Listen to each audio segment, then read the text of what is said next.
My intention today is to open and speak from the heart. So today I'm doing our live on my own.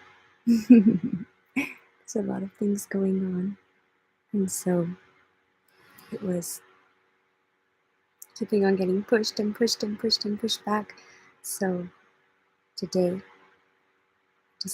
we decided that the most important is to upkeep our commitment. And so here I am. And thank you so much for your patience. Thank you to our patrons. The other day, for the first time, we pulled out. We pulled out the money that we received from Patreon, and it was so beautiful to receive it, to send it to our PayPal account, and just feel that abundance, and also feeling from where it came and from who it came. And it's very encouraging for us, because sometimes it has felt discouraging to feel like we aren't giving as much or in the way that we would like to. So thank you so much for that, for being the support. And today, my intention is to tell you about where that money is going, more than where that money is going, because you know it's going to us. What is that support making possible? And this goes together with our January live, because then I get to tell you about what we've been up to ever since we came to TRIBU, but specifically in this month that just went by, in January. So we had a beautiful vacation with my family, just kind of like disconnecting, and it was so important to do that as well. Just if we didn't get out, I don't think we would have stopped doing, because work never ends, especially when you have such a big project or animals and plants. It's just, you got to water them every day or every other day, and you have to be there. So that's a beautiful practice for us.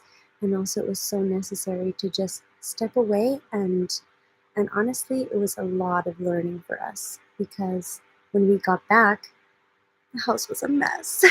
It was a little bit discouraging to get back and see that it was a mess, see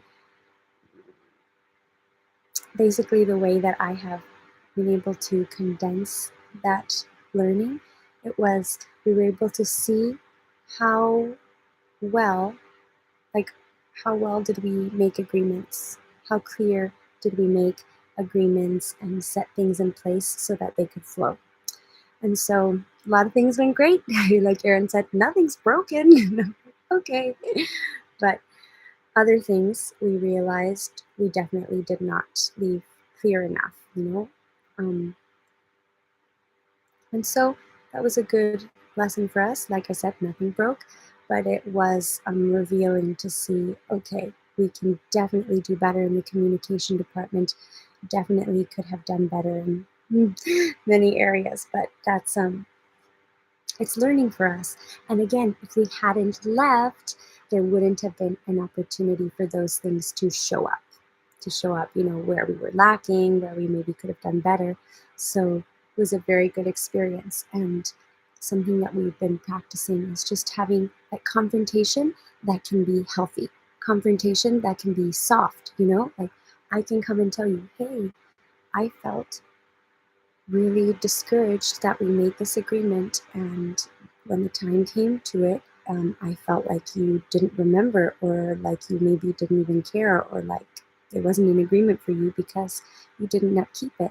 And that was hard for me, because the reason I'm giving this example is because it's an example of me having that confrontation, bringing up something that maybe we agreed on, and yet not having to do it from an angry place, not having to do it from a blame place. You did that, and you were so forgetful, you don't care. Not assuming, but just sharing with honesty what happened, like what is irrefutable, that we made this agreement, and what else is irrefutable, that I felt this way because of what happened or didn't happen. So we're learning we've been practicing this kind of communication, and it was really beautiful to be able to do that as well when we came back with the people that stayed, because when I share that way, it's a little bit like it's different. It's not something we are used to, but also it opens the opportunity for the other person to also confront me in a loving way, hopefully. And that is sometimes, Erin and I have realized, sometimes that's one reason why we choose not to confront. I choose not to hold you to what you agree, because then that means that you can now hold me accountable. You can now confront me. And sometimes it's not rarely is that a comfortable place to be in, and not somewhere we want to go or dare to go. So we have this saying in Spanish, cuentas claras, amistades largas. It's like clear finances, or like clear accounts, clear numbers, long relationships or long friendships. And we really believe that, because when we can be honest and just say things as they are, no like lying or pretending or beating around the bush, it's so healthy, because as another teacher said, I'm giving the other person the dignity to take it, or the dignity to show up for themselves. Like, hey, yeah, I didn't mean to do that. Or, wow, you're right, I didn't respect the agreement. When we do that, when I do that, or someone does that for me, they are acknowledging that I have the wherewithal, that I am strong enough, that I can take it, that I can have that depth, that I can have that openness, that I can realize. And so honestly, it's when I see it that way, it's flattering that people can have the faith, or the confidence, the trust to confront me. So getting to see that in a different way has been very valuable, especially in this time, because we didn't think it that way, like, oh, we're the leaders of a project. It's like, we want to have community, we would like to live in this way. And then it so happens this beautiful opportunity shows up, which is something we've also thought had dreamed about. Oh, having a hostel one day, a place we could welcome people to, like a home. And now it's here. And although we didn't see it in that way, now we're finding ourselves as leaders of a project, or like the ones that are starting it or caring for it, responsible for it. And so with that has come many, I'm going to say, unexpected uh, tasks. And sometimes it's been really heavy to realize, wow, like this is not working, or not working as well as I want it to. And not only realize that, and it's not like a restaurant where you could say, hey, this is not completely cooked, or it's not what I ordered. Like here, we're like, oh, this is not completely cooked. This is not what I ordered. Oh, but it's my establishment. So what am I going to do about it? And so we're the ones that have to, or go talk to, this is just an example, right? Like talk to the cook, or be the ones to fix it ourselves, or fix up the instructions or the menu. So it's a lot. And it's also been really exciting, because it's like exponential growth, like fast failing. Like, the going on vacations and coming back and being like, okay, what worked and what did we not like set in place stronger here enough? And so we failed in some areas, but failing quickly and being able to catch it, so that next time, with hopefully more at stake, we'll do even better. So that's where we're at. Plus the juggling now of the hostel, which is a full-time job, man. Hostel, it's like a big house where sometimes people are visiting. But whether they're there or not, there's the volunteers, there's us coming in and out. Floors get dirty, bathrooms need to be cleaned, kitchens need to be cleaned. So we got our work cut out for us. So there's that, and the kids, and my work, which I'm still right now the one generating financially for our family. So that's something I need to be, on with.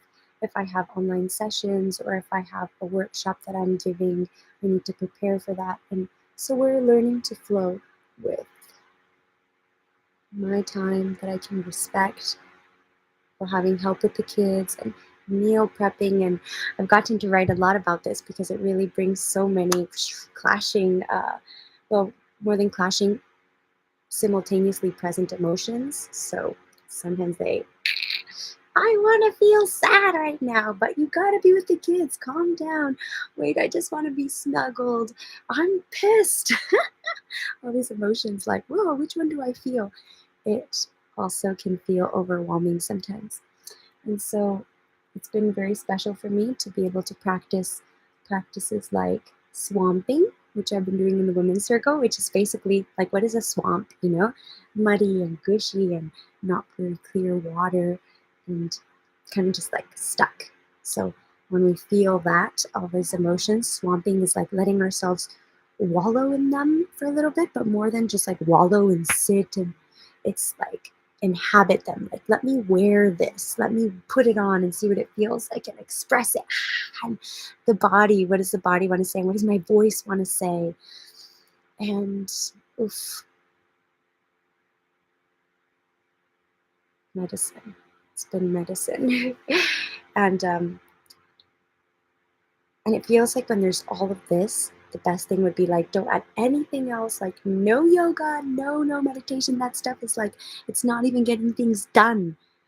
But it's coming back to realizing that doing those things, doing the yoga, doing the meditation, doing the journaling, going to my dance class, that it clears space and it also fills me up. It fills us up, it gives us energy, it recalibrates us, it realigns us, it centers and grounds, so that then from here, the juggling, I don't actually know how to juggle, but the juggling just happens so much more fluidly and easily and naturally. Um, and I have more to give. It's taking care of filling the cup, washing the cup, maintenance.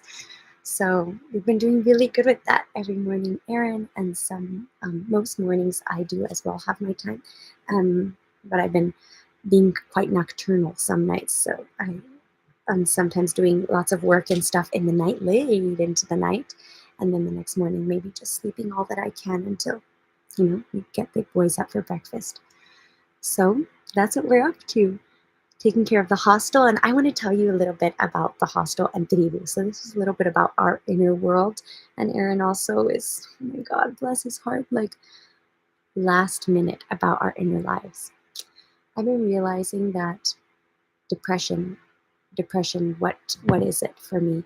It's this huge explosion or like just overload of emotions, so many emotions, new baby, oh my God, and I have 2 kids now, and what am I going to do to sustain our family, and what about the dishes, and what about the meal, and oh, but he's busy, and I want to ask for help, and I need time for me, and all this like vortex of emotions. It's like so much. Sometimes it's so much, what do I do with this?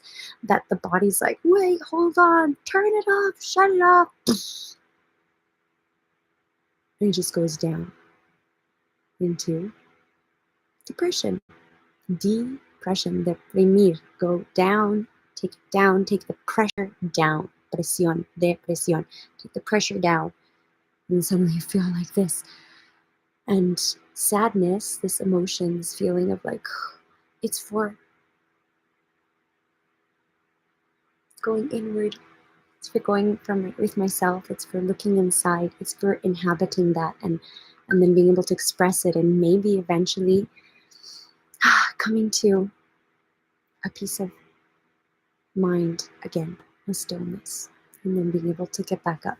So why do I say this? Because after having kids, like, it is so much change. It is this big vortex in so many ways. And it's something we have heard of, right? That moms can go through postpartum depression.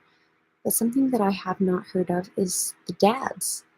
And the dads go through a lot. It's super heavy for the dad.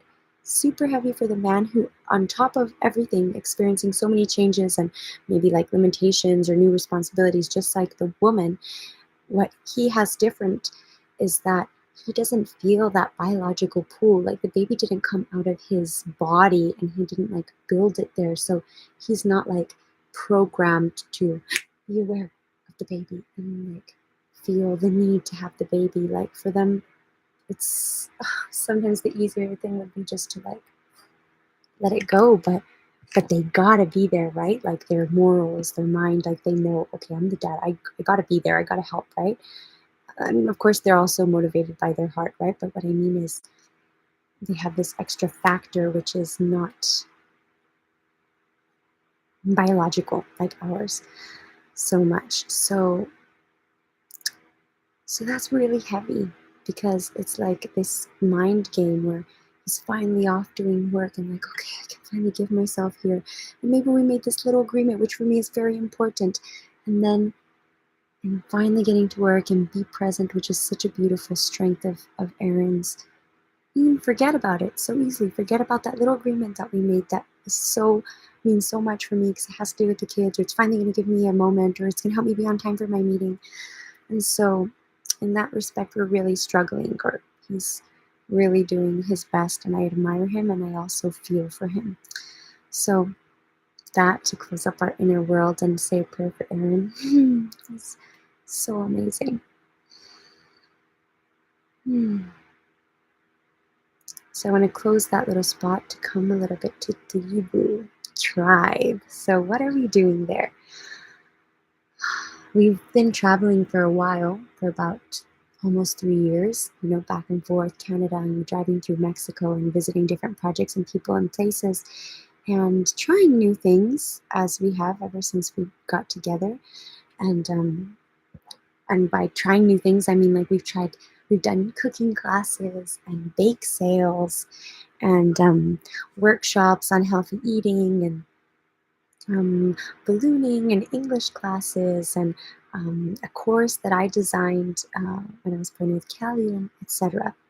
So at this moment, something that we're doing is, again, trying, but like not just speaking these ideas and all the ideas that we've spoken through our travels, or ideas that we've seen happening that we thought are beautiful and we'd like to replicate, we're giving ourselves the opportunity to do it.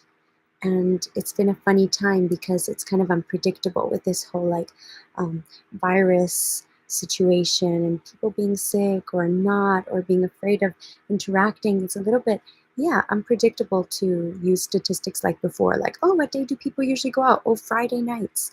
Now it's a little uncertain. So we've kind of just been riding that uncertainty wave, um, and flowing with it, and just opening ourselves to try. Let's just try. Let's do life as we would want it to be. And so this hostel is called Tribu Malinalco, Alternative Culture House and Hostel. So it's a hostel, and people come and stay throughout the week and the month, and it's beautiful. And they come from all over the world and from different parts of Mexico, and it's very nice to get to know them and have that interaction for as long or short as it may be. And Culture House, Casa de la Cultura, like a place where people can learn things, where people can come and teach their trade, teach what they know. Um, that's what we are shooting for this space to be. And something that's very important for us is returning to our connection with ourselves. And of course, that means connecting to the earth, because I came from the earth and I eat things from the earth. And so for this cycle to be complete, it really takes me coming back to the earth. So connecting with the plants, with the cycles of life. And it's so beautiful to do that. But this is something we're trying to do here. And we realize that it goes further than the earth. It goes with connecting with my mind and connecting with my emotions and connecting with my body and connecting with the food I eat and connecting with how can I replenish my energy and different ways of healing. So anyways, right now, things that are going on here are, for example, this sweat lodge, which is one way of healing that our ancestors used to use. It was to prevent sickness because it raises your immune system, and it heals the emotions. It's a way a place where we get out our fears, we express what it is that we're feeling or going through, and we leave it there. We leave it there on those hot stones in the center. We leave it there with the water that goes on. We transform it, or we imagine that it's transforming, that our pains, that what we're experiencing is being able to transmute and transform as we see that water turn into vapor. And it's very special. It's like a moment, just, the world is doing its thing, and we're inside this womb once more, inside this big, like, tummy. That's what it represents, a mother's tummy or womb. So we go back in, and we go back into ourselves, and explore what's there, explore what's inside. And that has been so beautiful to do with other people.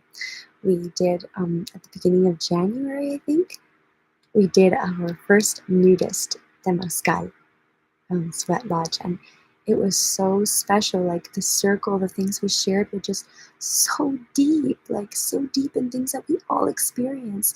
And it was beautiful to hear people say, like, wow, that's awesome that you're going to do this. Like, that's the way it should be. That's the mother's womb. Like, how do we come out of it naked? How would be, ideal to go in it naked? But we're just not ready. We're not mentally ready for that. Or so many people are not ready, are not willing, are not open to it. Is we have these, perversions, or just like twisting things and sexualizing them. And it wasn't meant to be like that. So for me, for us, it's been such a beautiful gift to be able to live things like that with people that are open to it, that not only are open, but they embrace it, and they see the truth and the beauty in it, and that we can share that experience together and learn and visit what's uncomfortable, and realize, what thoughts am I having? What fears am I having? What prejudices am I having? How am I judging you before even, like, thinking or knowing or experiencing? And noticing that and expressing the inner world in circle. Imagine that. It's so powerful, because I get to hear my own out loud, but also you get to hear me, and I get to experience myself being seen and heard in things that I might not usually feel comfortable expressing. And that is just, it's exponential, just like growth and and freeing. And for our boys to be able to see that and live that also is so special for us. So I already said, we were talking about the sweat lodge. This is something that we're doing every Sunday and every Friday. And it's beautiful. And sometimes, sorry, not every Friday, every 15 days. We started doing them for kids, but it just wasn't, we weren't like getting enough people. And by enough people, I mean like enough people that with what they're paying makes it worth it, because wood is important to cover the wood, and the abuelo, the guardian, we call them abuelo, like grandfather, out of respect. Like our abuelo who comes and runs at the temazcal for us, he also, like, it's his time, and we need to honor it and respect it, and just wasn't covering it with the people that were arriving. So we started doing it every 15 days, so that hopefully more and more people can come and see the value in it. But all that I'm telling you about, these are things that you are supporting, that you, Sam, that you, Vida, that you, Valerie, are supporting. And we're so grateful, because sometimes it feels like a little uncertain, and yet we feel like this pool, like sometimes it feels wobbly, and we're like, okay, should we get off? Like, this doesn't feel like it's working. This kind of feels kind of hard. And then the heart's just like, this is where you're meant to be. You're going to have hard times, and that's okay. It's going to make you stronger. So it's a little balancing act there. But so I mentioned circles. That's something else that we've been doing. And circles, we've been doing men's circles every 15 days. On Tuesday, tonight is a men's circle, which is why Erin's kind of hustling to get things done. And every new moon and every full moon, which is also like every 15 days, I am hosting the women's circles. And I mean, I'm going to ask for recommendations or reviews, or how they've been feeling, in written form, to share with you one day. But right now, I just feel so grateful when I see someone crying, or when I hear someone's voice shake, which makes me know that they're sharing things that maybe they're not used to sharing, that they're being seen in a way that they're not used to being seen. And that, for me, just makes everything worth it. And now I'm just starting to open a course. We're going to keep doing the circles, but it's kind of like, has more structure. We're going to follow a map. We're going to go through the chakras to see where our wounds are, where our blocks, and work through them in circle. So it's something I've never done before, but I'm excited. I'm looking forward to it. And I am also now taking that like leap of faith, and charging a little bit more. I was charging 50 pesos a circle, and it honestly is so little. And if I think about it, I'm like, well, it's because it doesn't like return on my energy, the energy I put into it and the time I spend preparing. And anyways, I don't like seeing it that way because it does fill me so much. And I know that I need to take care of my family, and so I need to value my own work. I'm the one that needs to do that first. So I'm very grateful for the work I've been able to do, like inner work, so that right now I'm charging something different for this course, and I'm just having faith and trusting, that people are going to be there, the ones that need to be there, the ones that need it most, the ones that are going to value it, the ones that I need. And yeah, so just in a very surrendering position right now and moment, but taking steps. Taking steps that feel congruent, that feel aligned, that feel like a stretch too, because I know that that's going to help me grow. And noticing, like when I stretch, what is it that hurts? What is it that creaks? What is it there that makes me not really want to do that? And exploring. So that's where I am. So circles is something that, wow, you're making possible. And can you believe the men's circles also happening? And it's so like, that's so out of this world. It's so beautiful. And yet it's becoming more and more common that men are opening up to share in that way and in that depth. So thank you, thank you, thank you. Every month we're having a mixed circle, which is kind of like the highlight of the month. It honestly is just so bomb to have, men and women who in their circles are, putting different tools into practice of speaking, in first person, making myself responsible for my own experience, um, sharing, opening my heart, and then bringing it together and practicing, but with each other is a whole nother like level, and it's been amazing. So that's something we've been doing, and we now have started giving English classes to kids, which is so beautiful, and we do it in an interactive and playful way. Cosmos is able to be with us, which is what we always strive for, that our kids can be with us, and he gets to be with friends, and we get to build community, like have that support. And we're so grateful because out of anything that we make, we have different like places that we set aside, a little fund for kids, a little fund for traveling, a little fund for health, a little fund for investments, a little fund for people we admire, which we love. And our fund for people we admire is it 10% or 15? And it's 10%. So 10% of everything that we make goes in that envelope. 10% of what you gave us goes in that envelope. And it's so nice because it's a fund that we have that is just for giving away to people who we admire. So when someone has a GoFundMe or a little, I don't know, something they're fundraising for, or just, someone that we really admire is, I don't know, has an offering or something and we would love to support them, we just check our little, oh yeah, we got this much, and we give whatever we want, whatever feels good. Like that money that we set aside is no longer ours. It's there for giving, and it feels so good. Because every time we give it, I just feel like so wealthy. Like, of course, oh, you want that massage and you can't pay for it? Like, I love what you do. I want to support you feeling good. Here you go. And I love you, and it's so special. So I brought this up because we are giving scholarships too out of our people we admire for that Temazcal. So if, we are having it for 4 kids, giving a little scholarship, a 50% scholarship, so that for someone that maybe it feels like a stretch, we tell them, hey, look, here's this scholarship. We, have it, use it, and that way we are giving the money so that it covers, the wood and the guardian, so it's still being cared for. And I love it. I love that the abundance can just cycle like that.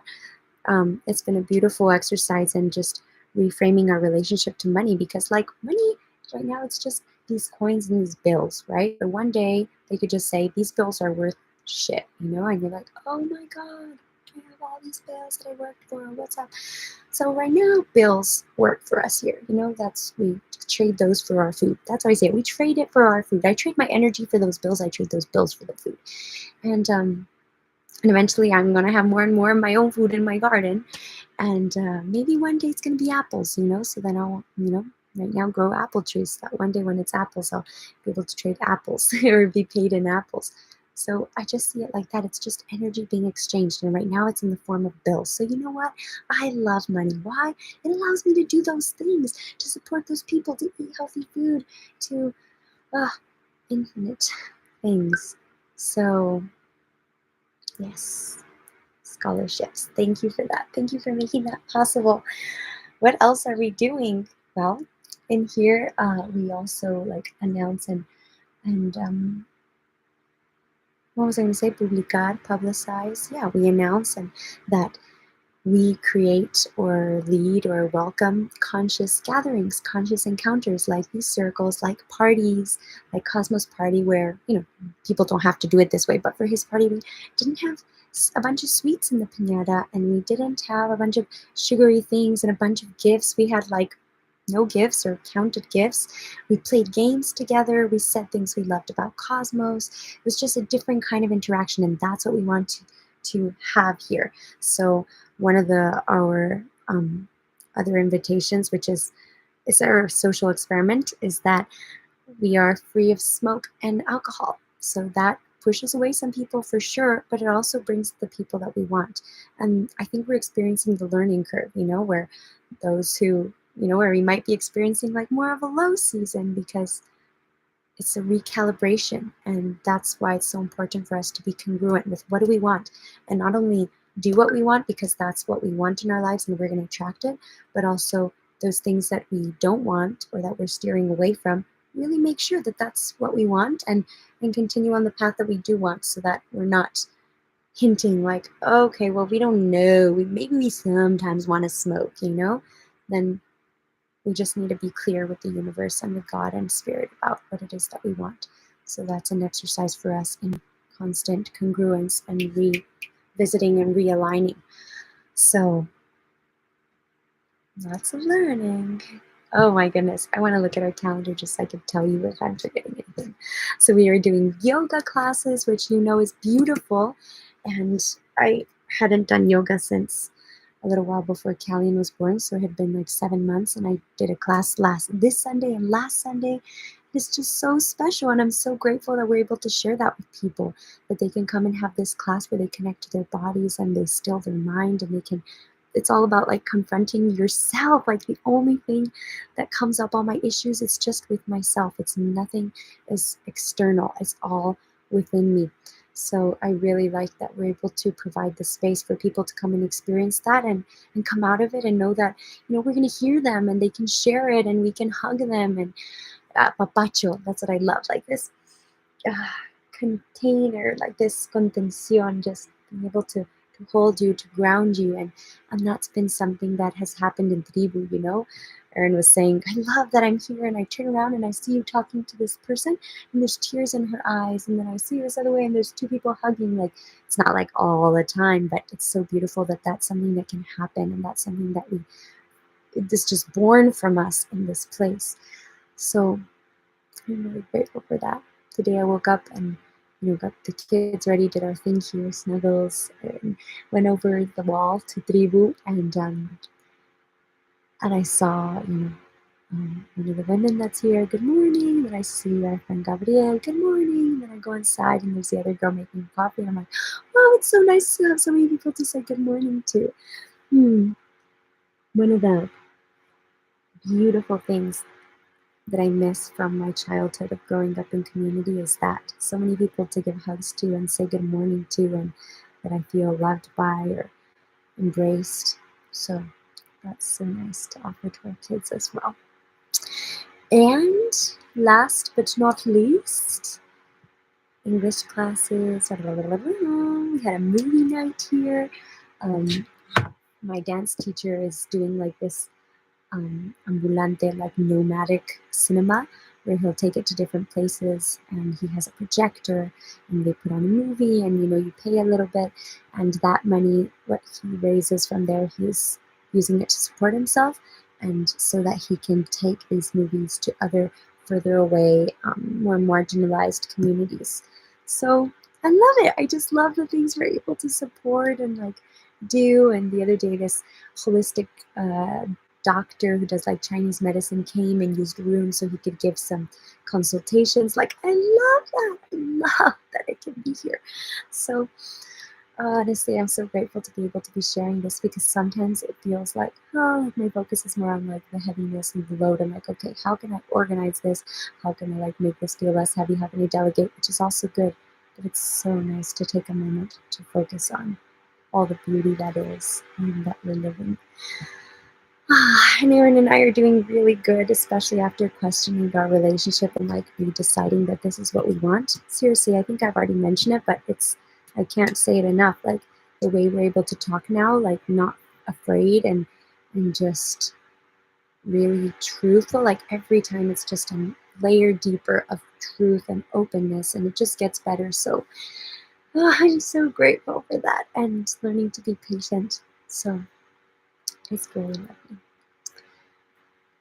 Oh my God, the last thing I'm gonna say, guys, is that last Saturday of the month, we had the first antro, what do you call that? Like a club night, like ever, organized by yours truly and a friend. Uh, oh my goodness. From my years living in Mexico City, I really miss having, like, being able to say, I want to go dancing tonight. Like, it can be from Wednesday to Sunday, just, I want to go dancing. And you have like multiple options, multiple styles, choices, and just go dance. And not even like to hook up with anyone, not even to drink, just go and dance my heart out. So, I really was like, I want that, and Marinalco has no place to go dancing. So I was like, well, if it isn't there, make it. And so we did.